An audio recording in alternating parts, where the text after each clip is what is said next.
পাকুড় এলাকায় আপনারা দেখতেছেন যে পানি, বৃষ্টির পানি আটকে যায়। এখানে কি অবস্থা, শত শত মানুষ ঘর ছাড়া, পানি বন্ধ অবস্থা আছে, খায় না দিন যেতেছে, এখানে পাকানো অবস্থা নাই।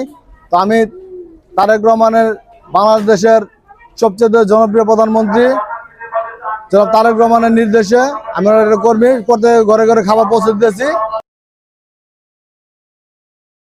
এবং চলমান থাকবে প্রতিদিন।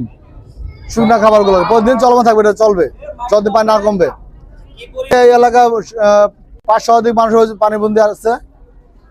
আমার ভবিষ্যৎ পরিকল্পনা হচ্ছে যে কারণে পানিটা আটকেছে, সজল সাহেব অবৈধ এখানে বালু ভরাট করা, এই সমস্ত লোকগুলা পানি নষ্ট করে এই লোকগুলা থেকে কষ্ট দিতেছে।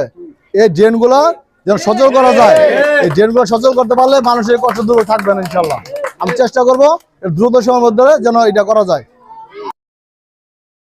আমি যদি কাউন্সিলর হতে পারি, সর্বপ্রথম জলাবদ্ধতা দূর হবে, মাদক থাকবে না, কৃষক থাকবে না, এটা আমার প্রত্যেক সুষ্ঠু সুন্দর সমাজ গঠনে আমার অঙ্গীকার।